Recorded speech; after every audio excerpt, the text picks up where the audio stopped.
اگر آپ کو ملازمہ ہے تو اس کے علاج کے لیے اس کو استعمال کر سکتے ہیں۔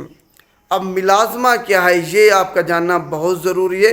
ملازمہ بیسیکلی ڈسکلریشن آف سکن ہے، پیچز بن جاتے ہیں آپ کی جلد کے اوپر، آپ کے چہرے کے اوپر، جو کہ آپ کی عام جلد سے نمایاں نظر آتی ہے، نظر آ رہا ہوتا ہے کہ کچھ مسئلہ ہے جلد پہ، اس کو ہم ملازمہ کہتے ہیں۔ جس سکن جو سکرین ہے اس پہ آپ کو نظر آ رہا ہوگا، یہ ساری ملازمہ ہے۔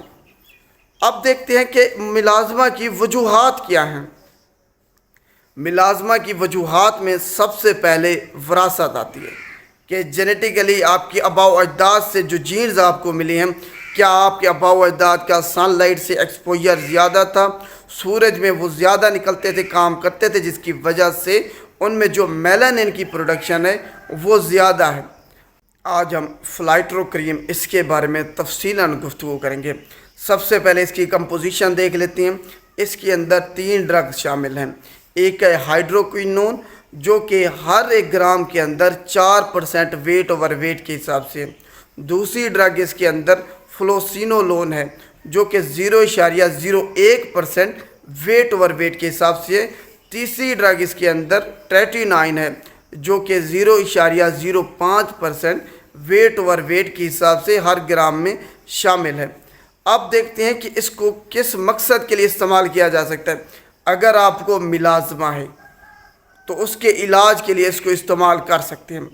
اب ملازمہ کیا ہے یہ آپ کا جاننا بہت ضروری ہے، لیکن اس سے پہلے ہم ایک علیحدہ ہر ڈرگ کو ڈسکس کر لیتے ہیں۔ 3 ڈرگز تھیں۔ ہائیڈروکوئنون، جو کہ ڈی پگمنٹنگ کا کام کرتی ہے، ڈی پگمنٹنگ ایجنٹ کا کام کرتی ہے۔ جو پگمنٹیشن ہوئی ہے، جو میلانوسائٹ جو ہوا ہے اس کی پروڈکشن یا کنسنٹریشن زیادہ ہوئی ہے، اس کو جا کے کام کرتی ہے۔ دوسری ڈرگ ہے فلوسینولون، جو کہ ٹاپیکل کارٹیکوسٹیرائڈ ہے، ایک سٹیرائڈ ہے یہ سمجھ لیں، جو کہ ایز این اینٹی انفلیمیٹری کام کرتا ہے۔ جو سوزش ہے آپ کی اس کو جا کے یہ روکے گا۔ تیسری ڈرگ اس کے اندر وہ ہے ٹریٹینائن، جو کہ وائٹامن اے کا ڈیریویٹو ہے۔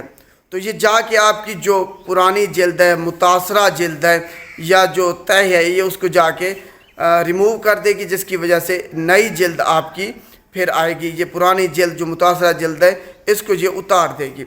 تو یہ ٹریٹینائن کا کام ہے۔ تو اب ملازمہ پہ آتے ہیں۔ ملازمہ بیسیکلی ڈسکلریشن آف سکن ہے، پیچز بن جاتے ہیں آپ کی جلد کے اوپر، آپ کے چہرے کے اوپر، جو کہ آپ کی عام جلد سے نمایاں نظر آتی ہے، نظر آ رہا ہوتا ہے کہ کچھ مسئلہ ہے جلد پہ، اس کو ہم ملازمہ کہتے ہیں۔ جس سکن جو سکرین ہے اس پہ آپ کو نظر آ رہا ہوگا، یہ ساری ملازمہ ہے۔ اب دیکھتے ہیں کہ ملازمہ کی وجوہات کیا ہیں۔ ملازمہ کی وجوہات میں سب سے پہلے وراثت آتی ہے کہ جینیٹیکلی آپ کی آباء و اجداد سے جو جینز آپ کو ملی ہیں، کیا آپ کے آباء و اجداد کا سن لائٹ سے ایکسپوجر زیادہ تھا، سورج میں وہ زیادہ نکلتے تھے، کام کرتے تھے، جس کی وجہ سے ان میں جو میلانن کی پروڈکشن ہے وہ زیادہ ہے۔ اب میلانن کیا ہے؟ میلانن ایک پگمنٹ ہے جو کہ آپ کے بالوں کو، آپ کی جلد کو اور آپ کی آنکھوں کو جو ہے نا یہ کلر دیتا ہے۔ میلانن سفید کلر ہو گیا، کالا کلر رنگ ہو گیا، یہ سارا میلانن کی وجہ سے۔ جتنا میلانن زیادہ ہوگا جسم میں، اتنے ہی آپ سیاہ رنگ کے ہوں گے، آپ کے بال بھی سیاہ ہوں گے، آپ کی جلد بھی سیاہ ہوگی، آپ کی آنکھیں بھی سیاہ ہوں گی۔ تو یہ میلانن کی وجہ سے ہے۔ اب ہم واپس آتے ہیں ملازمہ پہ۔ وجوہات میں وراثت، دوسرے نمبر پر اس کو ماسک آف پریگننسی کہا جاتا ہے کہ حمل کے دوران ملازمہ ہو جاتا ہے، اس کو ماسک آف پریگننسی بھی کہتے ہیں۔ تیسرے نمبر پر آپ ایسی کوئی کریمیں، کاسمیٹکس یوز کر رہے ہیں، اس کی وجہ سے بھی آپ کو ملازمہ ہو سکتا ہے۔ کوئی ایسی ڈرگز جیسے کہ اینٹی سیزر ڈرگ ہو گیا، جو کہ عام طور پر جن کو دورے پڑتی ہیں، جھٹکے لگتے ہیں، اس میں دی جاتی ہیں، تو اس کو استعمال کرنے کی وجہ سے بھی آپ کو ملازمہ ہو سکتا ہے۔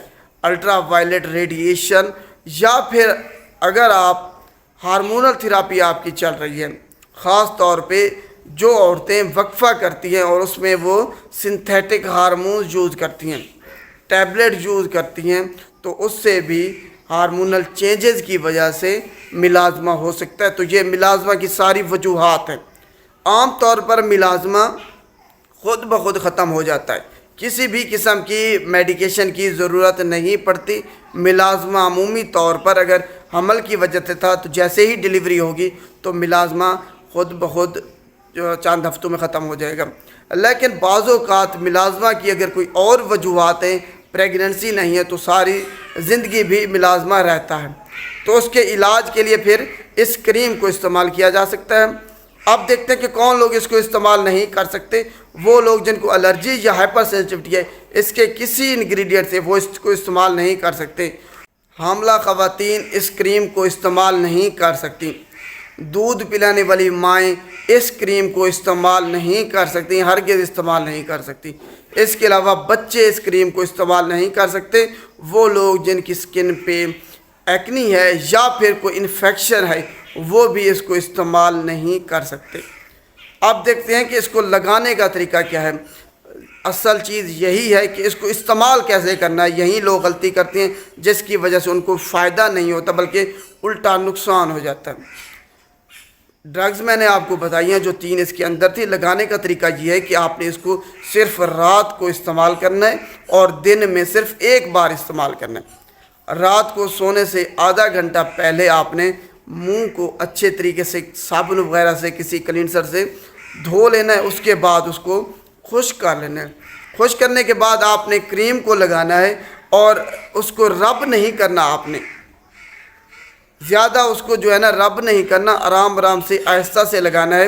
جہاں پہ آپ کو ملازمہ ہے، آپ کی جلد جو ہے نا وہ ڈسکلر ہے، سکن ڈسکلریشن ہے، اس پہ آپ نے اس کریم کو لگانا ہے، استعمال کرنا ہے۔ جب آپ نے اس کو لگا لیا ہے تب اس کو پھر صبح آپ نے واش کر لینا ہے، منہ دھو لینا ہے۔ اب آتا ہے اصل مرحلہ کہ اس کو آپ نے لگا تو لیا ہے، اب آپ نے سورج سے بچنا ہے۔ سورج سے آپ نے ہر صورت میں اس سے بچ کے رہنا ہے۔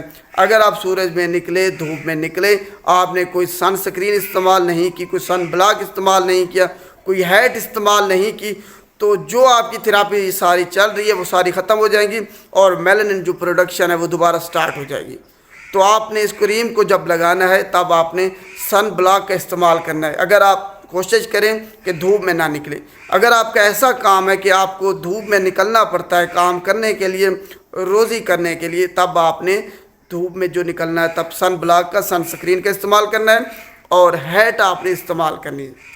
سر پہ آپ نے ہیٹ استعمال کرنی ہے تاکہ ڈائریکٹ جو سن لائٹ ہے وہ آپ کے چہرے پہ نہ پڑے۔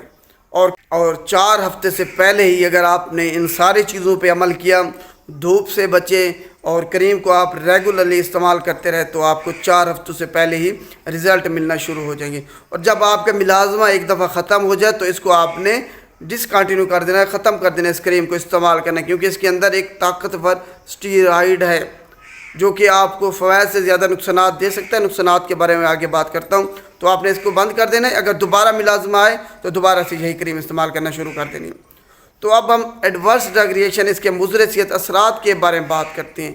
آپ کو ریشز ہو سکتے ہیں، آپ کے جسم پر انافلیکٹک شاک ہو سکتا ہے، الرجی ہو سکتی ہے، ریڈنس ہو سکتی ہے، چھالے پڑ سکتے ہیں اس جگہ پہ جہاں پہ آپ نے استعمال کیا ہے، ایچنگ ہو سکتی ہے، برننگ سینسیشن ہو سکتی ہے، فوٹو سینسٹیو ریئیکشن ہو سکتا ہے اس کو استعمال کرنے کے بعد۔ تو آپ نے اس کو ذہن میں رکھنا ہے۔